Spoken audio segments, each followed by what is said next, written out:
Hello, ni wasaa mwingine. Karibu tena kwenye chaneli yetu nzuri ya Usiteseke Tena. Twende pamoja. Sio kila vita ni lazima upigane. Kanuni ya ushindi pasipo mapambano hii hapa. Nafahamu ni ngumu kumwambia mtu aliyekasirika kwamba hapaswi kupambana na yule aliyemkasirisha au kumkosea. Unajua, mtu anapokasirika anakuwa na uwezo mdogo sana wa kufikiri kuliko kutenda. Hivyo wengi huishia kuharibu na kufanya vibaya zaidi. Sasa nikwambie hivi, usikubali adui yako akushinde au aonekane ameshinda eti kwa sababu tu wewe umeshindwa kupambana naye kwa akili.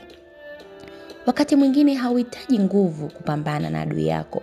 Inahitaji ufundi wa kufikiri tu na kumfanya ajione mkosa mbele zako. Ukitumia hasira hutamuweza na utajikuta umepoteza nguvu na rasilimali zako zingine nyingi na umeambulia patupu. Jifunze kwa mfano huu hapa. Kuna wakati nyoka alitoka mida ya usiku, aende akatafute chakula. Aliingia kwenye store moja ambayo fundi seremala alikuwa anafanyia kazi zake. Nyoka aliingia humo akitarajia kwamba atapata walau panya wa kitoweo. Katika store hiyo, fundi seremala alikuwa ameacha msumeno wake kwenye sakafu. Bahati mbaya nyoka wakati anapita aliugusa na ghafla akajihisi maumivu kama ya kuchanwa hivi na kitu kikali. Nyoka akageuka ili apambane na kile kilichomchana. Sasa alizani kuna adui anamshambulia. Akauzunguka ule msumeno kwa shabaha kutaka kuubana. Kumbe alivyokuwa anaubana ule msumeno ndivyo alivyokuwa anajihisi maumivu sehemu nyingi za mwili wake. Hasira zikawa zinampanda nyoka zaidi, kwani alijua msumeno unapambana na yeye na unataka kumzidi nguvu. Alizidi kuubana ule msumeno zaidi. Kwa kadri alivyotumia nguvu kuubana ndivyo alivyozidi kusikia maumivu. Maskini nyoka. Baadaye akapoteza maisha. Nyoka alizani anaukomoa msumeno kwa kulipiza kisasi kwa kile umemfanyia. Kumbe alikuwa anajihatarisha maisha yake zaidi.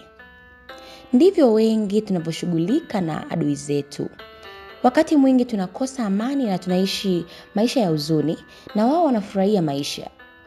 Tunajitwisha mizigo isiyo yetu, tunajutia maisha kwa sababu yao. Kumbuka, sio kila vita unayoiona mbele yako unapaswa upigane. Ndiyo, kila vita ni vita, lakini unapaswa kuchagua vita ya kupigana. Kuna vita zingine ni za kuzipuuza tu.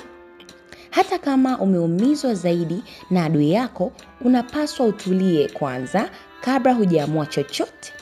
Wakati mwingine unapigana na utaishia kujidhalilisha tu. Sasa leo nikwambie kitu. Adui yako ni nani hadi akufanye uteseke hivyo kwa huzuni na hasira? Amua leo kuwa na furaha, kwa sababu huzuni yako haiwezi kumkomoa adui yako. Maisha hayakusubiri uwe na furaha wewe. Amua leo kuwa na furaha. Unajua, hasira na huzuni ni adhabu unayojipa wewe mwenyewe kwa makosa ya watu wengine. Sasa kwa nini uteseke kwa makosa wengine ambao hata hawajui unateseka kwa kiasi gani? Jiweke huru leo na furahia maisha. Kisasi pekee kichungu na chenye hekima ndani yake ni kumuonesha adui yako hujaathirika na mashambulizi yake. Yes, wewe si dhaifu kiasi hicho. Kumbuka, furaha ya adui yako ni kukuona ni kukuona amekudhibiti na unamfikiria yeye muda wote, kiasi ambacho huwezi kufurahia maisha yako. Na je, wewe upo tayari kwa jambo hilo? Nafikiri ni hapana. Hauhitaji kuwa hivyo. Unapaswa kuwa na maamuzi yako na wala si kuendeshwa na maamuzi ya adui. Tambua kuwa adui sio adui. Adui ni mtazamo wako juu ya adui. Shika hilo.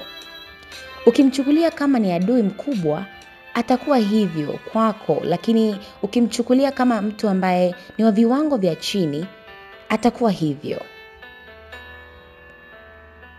Naitwa Angela Kanine. Kupata kitabu chetu cha Mtaji Adui ili kujifunza zaidi, tucheki WhatsApp kwa simu namba 0755302668.